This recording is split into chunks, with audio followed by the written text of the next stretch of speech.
Welcome to City Beat. I'm your host, Kevin Miller. It's always a pleasure to catch up with James Freed, City Manager of the City of Port Huron.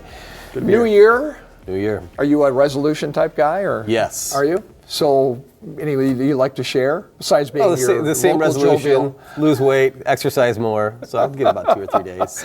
You know what? I mean, in all seriousness, the job can be stressful. I would say so. Do you find that you have to make time for yourself to do those types of things? Oh, yeah. No, absolutely. Yeah. I get up every morning around 4:45, 5 o'clock, and I take a long walk. So I typically walk between 3 and 5 miles a day before anyone's up, and it's kind of really nice in the, rain or snow. You get down those brisk, cold mornings, and by the time you get 2 miles in, you're sweating and enjoying the walk. So I like my walking time. I'm not a big runner. I used to be, but now I just walk. Yeah, I learned something. I didn't know that about you. A lot of walks. It also gives you a chance to see a little bit of your neighborhoods and things like that as well. I always tell people when I have a case going on or something like that, a code case or something, and it comes to my desk, I actually walk by the property that morning and take a look at it myself, or drive by. I like to see firsthand what's in our case files. That's one of the things that you do. You see your city. I know, and having talked to you through the years, that you get out to places that you're talking about, right? Well, we love this city, and so we like to bike with the kids, and we like to bike a lot, and so we bike around our neighborhoods. We walk in our neighborhoods. We have most of our friends all live in the city of Port Huron in the neighborhoods, and so we love our community. We love being a part of it, and this is you check out of your job at 4:30, but then you're a husband and a father, and you want to be in the community that you work so hard to make better. Last we talked, you had an opportunity potentially elsewhere. Yeah. And I think even you and I talked about the fact that it's nice to be wanted. Yeah, and you were asked to apply, but then it caused you to do some soul searching, and where do I really want to be? Oh, yeah. I mean, we're starting out 2025, and it's like reaffirming to be in our home, be in our neighborhood, be in a job we love, in a community that we love, with the friends that we love. We spent New Year's Eve with about 80 local residents, and it was just like, we are home. And you can't replace that. No amount of money could ever take that away. We've done a lot of hard work over the last almost 11 years now that I've been city manager, and a lot of challenges that we had to forge through. And when you work with people to overcome challenges, there is a bond that is developed. And I think there's a bond between the citizens of Port Huron and our hearts, and we love it here. We love the people here, and no amount of money and no title could change that.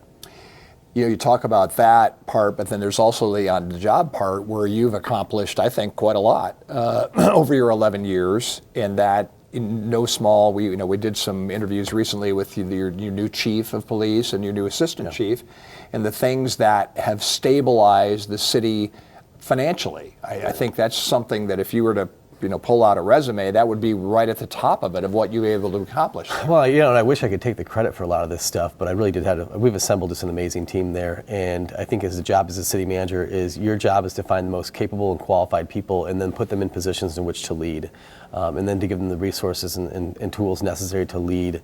And so I've done that. I think one of my proudest accomplishments is who I've put in leadership positions throughout the city. If you look at every department head, they are the best in their field. They're industry leaders, and I kind of give them the loose rope to pursue what they believe is right for their department. We've structured that. We've stabilized the city financially, which was a monumental task. Took about 5-6 years to do so, but now we're seeing the fruits of those efforts. If just look in 2024, the amount of infrastructure projects that have been completed, many streets were completely reconstructed and rebuilt, miles and miles of new asphalt and overlays being done within the neighborhoods. If you look at the middle part of the city in South Park, we've done about 5 to 6 miles of roads in just the last 24 months.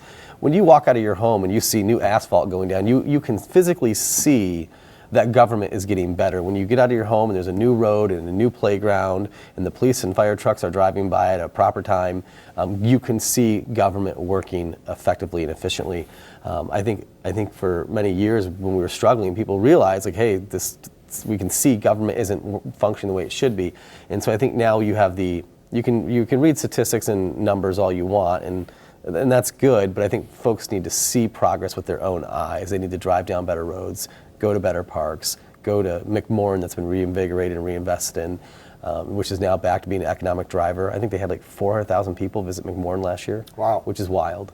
But people can physically see that the city is getting better. I'm constantly approaching the grocery store, and when I'm out and about, the city just looks better. The downtown looks better. You have new infrastructure downtown.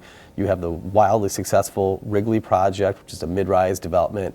I was just in Wrigley this past weekend. They have food, entertainment, busy every night. But then you have 36 residential units attached to that, right in the heart of the downtown. We have 2 more housing projects slated for 2025, one at Lincoln and Erie and one in South Park. Both different in their own rights. One is a 4-story mid-rise, and then one is a 14-unit townhome project. Those things are to help address the housing shortage. McNeil Creek, one of the neighborhoods we did, one of the infrastructure projects we did 2 years ago, is filling up. I think they now have like 7 or 8 homes that have been purchased and constructed in there, with more on the horizon. So all of it is just good, but I think for the residents to be able to drive down through your city, and if you think about where the Port Huron was 10 years ago versus today, I think it's pretty irrefutable that the city's moving in a very positive direction and physically noticeably better looking community. Even the gateway signs, when you come to, it drove me nuts when you came to Port Huron. There's a little green road sign that said "Welcome to Port Huron." Yep.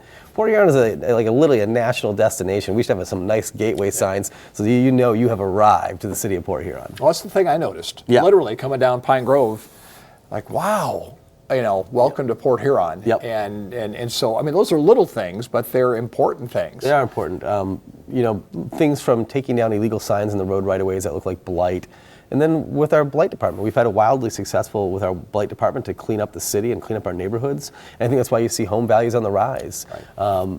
And these investments are not just feel-good measures. When we invest in a park, the economists will tell you that when you invest in a neighborhood park, the home values around it go up. And so if you look at where we've invested $13 million in parks in just the last 5 years. So that $13 million, look at the property values around those parks in the neighborhoods. They've gone up. You can just simply do a Zillow search and see that. And so those are real benefits to hardworking moms and dads. Their homes are their greatest investments. To know that the city is coming alongside them, making sure that the parks are well kept, that the streets are good around their primary investment. It's very important to us. And so we really want to protect our neighborhoods and invest in them. Well, you've had, though, your philosophy, I know, has been rooted in a great place to live, housing, work, and play, right? Yeah. Well, and there's always these broad strategies and concepts for how do you make a community a better place, and it really comes down to block by block. And so block by block, working with those residents, those neighborhood associations, what can we do to help make their neighborhood better the way they see it? Our neighborhoods have a lot of history and a lot of heritage to them. You have a lot of multi-generational family. I think what's really interesting is on North and South Boulevard, there's a lot of homes that have been in the family trees for 100 years. So the grandparents own it, the parents own it, now the grandkids own it. There's a lot of history there, a lot of ethnic heritage. We're a very diverse community. At the turn of the 1890s, we had more immigration than Ellis Island did through the city of Port Huron. A lot of people don't know that. We were the #1 port of entry. And so there's a rich, deep ethnic heritage throughout the city and our neighborhoods. And so discovering that heritage, elevating it and highlighting it, I think is really important to show the community just how vibrant we are and how diverse we are, and the legacy in these neighborhoods. I know you mentioned housing. When we come back from the break, we'll talk about kind of other things as we head into 2025 here when we return. Sounds good. We'll be back in just a moment. Lake Huron Medical Center. Our dedicated staff are committed to providing comprehensive care that meets your individual needs. We take time to listen to your concerns, understand your needs, and develop a customized treatment plan just for you. Trust in our expertise, experience our compassion, and let us be your partner in achieving optimal health. Visit us today and discover the Lake Huron difference.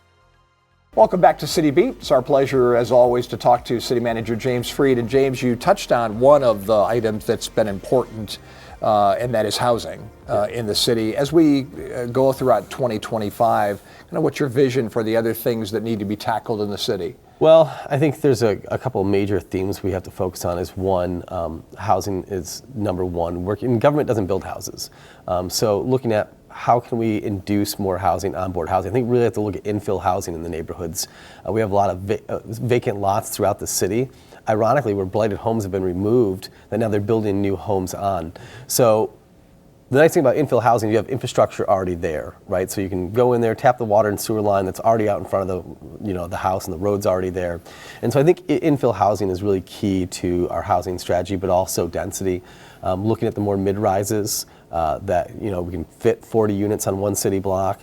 We're looking at, I think the Erie and Lincoln project next to McLaren is really key. That workforce housing project will be great for nurses and people who work downtown, and it's walkable. We really don't want to be, I love my car, but I like to be able to walk downtown or bike downtown as well if I'd want to. And so the encompassing of pedestrian, intermodal transportation within our infrastructure planning, I think if you see the bike lanes we're beginning to develop throughout the city, building a bike lane for the sake of building a bike lane really doesn't do much unless it goes someplace. And so I think if you see the Huron Ave reconstruction project that the mayor and council signed off on, that's a road diet which implements barricaded bike lanes throughout the entire downtown. So from Pine Grove Park all the way down to Lake Huron Medical on the south side, there will be a bike lane as a thoroughfare. So you can come, feed into these bike lanes from the neighborhoods and then traverse downtown with your families. So it's good for tourism, it's good for families, but we really want to increase bike and pedestrian safety initiatives around the city. As we become a more vibrant community, more density, that's going to become more of an important issue, especially when you have density in there. So I think look at what the South Side initiatives do in the South Side Improvement Authority. They're looking at pedestrian safety and bike safety. I think there's a lot of progress that can be made around Cleveland and the 24th Ave area. I think 24th Avenue is not within the city of Port Huron jurisdiction, meaning it's the township controls it and the road commission manage it. And so how do we partner with the township and the road commission to help make better sidewalks? I bike every week or so around there. I have a 16-mile loop where I start and I loop the entire city. And when you're coming up 24th Street, once you get past the viaduct, it gets become a little tricky to get towards Port Huron High. There's not a real dedicated sidewalk there. Right. Not curb cuts for dump outs for ADA accessibility. So if you're a person who's in a wheelchair on the south end of the community, how can you traverse to Save-A-Lot into Kroger in a safe manner? Although Save-A-Lot and Kroger are directly across the street from the city of Port Huron, our residents still consider that the city. And so I want to work with the townships and the road commission on how do we increase pedestrian safety there. Because I really think it's about bringing a level of quality to the neighborhoods. You're constantly having the value added proposition. What value are you adding to the neighborhoods that make people want to live there? And things like safety and accessibility are just low-hanging fruit that we can go for. That's something government can do efficiently and effectively. But again, looking at zoning, how do we look at our zoning policies, and maybe it's minimum setbacks or buildbacks, that we can help induce more housing options to reduce the cost as well. One of the things is you can build a house, but is it obtainable? So I think we're really excited about the 14-unit townhomes that'll be built in South Park. Mm-hmm. Those will sell between $120,000 and $180,000, which is really nice. A lot of the new homes that are going on in the city are $350,000 to $400,000, and that's not really obtainable. I bought my house, which I bought it for $220,000 in 2018. Today I could sell that house for north of $400,000. I couldn't afford to buy my house if I had to today. And so we really need to think about folks who work and serve in the community, make sure they have the ability to live in a community. I think there's a I hate to use the term economic justice, and I don't want to sound political, but I think if you work in a community, there should be a place for you to live in that community for all income levels. And I think we have to be intentional about that on how we do our planning and our zoning to make sure that is a really flagship principle that we take into consideration whatever policy decisions we make. We have a new mayor, Mayor Ashford, a new city council member, Barb Payton. The rest of the council will be returning this year. So we have a lot of new, we have a new face with new ideas and new priorities. We also have the majority of the former council back, which is good for the consistency of the long-term planning. But those are major policy decisions that we'll have to bring them in the future, and those I know those are things that they're really focused on as well. A couple of things that we talked about in our last visit that are ongoing. One, even though it's the heart of winter here, the Black River Canal, the project to Gratiot there. What's the update on that? So the coffer dam is about 90% complete. They're now putting in the removable sections now. And the reason why we need the removable sections is it's December now.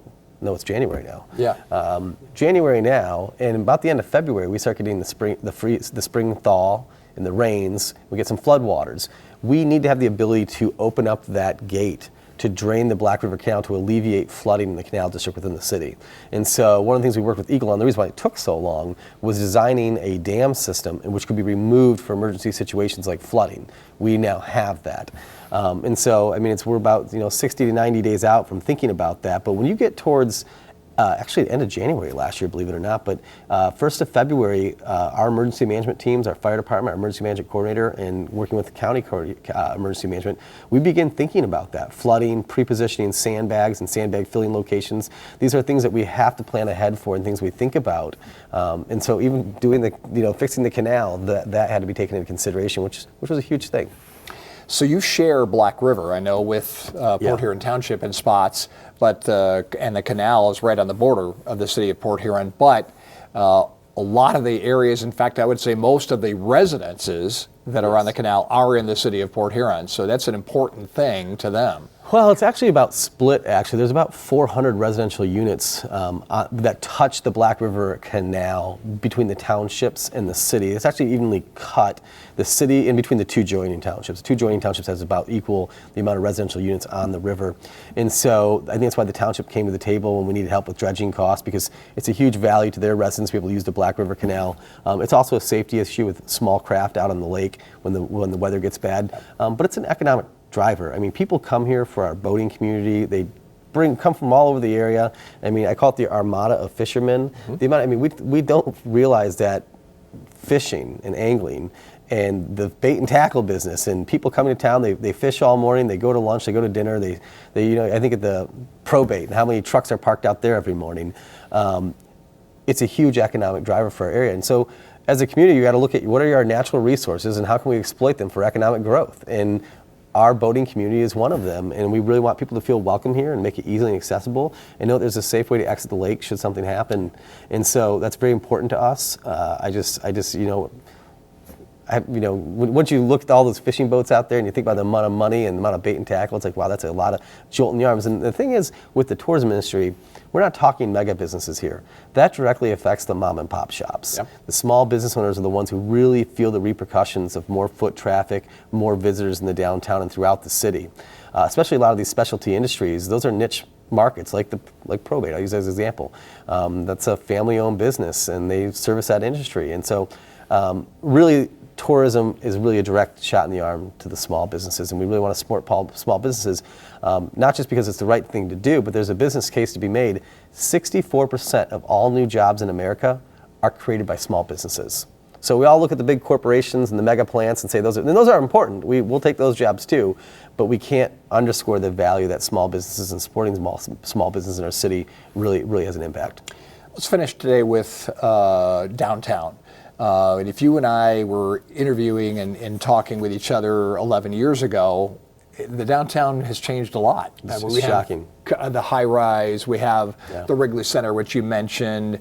But over the next couple of years, what would we expect to see in downtown Port Huron, this city? So I think we're in a dramatic national shift in commerce and retail specifically.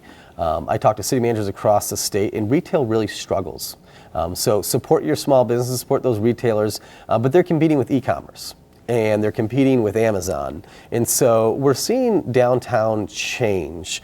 You still have a strong retail component, but there's also more services and entertainment and restaurants. So a lot of restaurants, a lot of services are now moving to downtown, which is nice because those bring people with them. We also now have several hundred new lofts. In the last 10 years, I think we're at like 300 lofts downtown. Those are folks that are spending money downtown, living downtown. What's really interesting is in the loft market, about 30% of people renting lofts are seniors.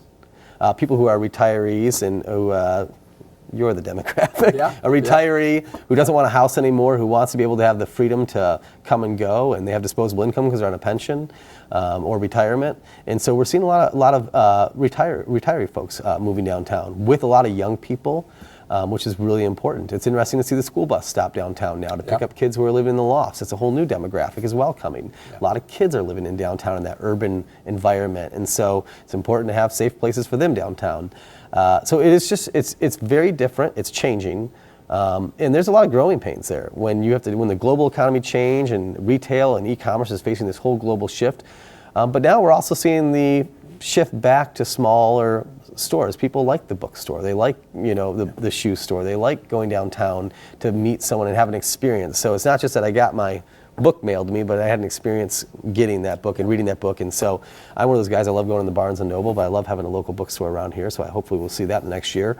But there's just a lot of change going on. But when you go through downtown, the amount of investment in the buildings themselves.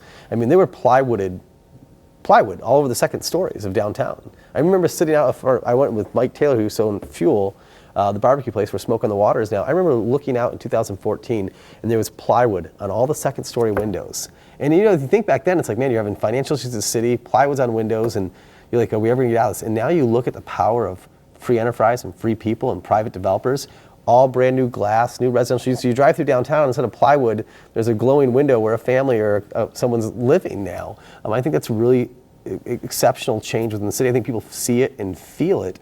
It brings new life to downtown. I think it's indisputable that downtown is far better today than it was a decade ago. And what's really nice is the trajectory is moving in our favor. Yeah. We see more investment. It continues. Every year we see new buildings getting rehabbed, buildings getting purchased and flipped. And there's a few buildings downtown, just a small segment now, that need to be rehabilitated. And those are focus areas. You have the McAfee building.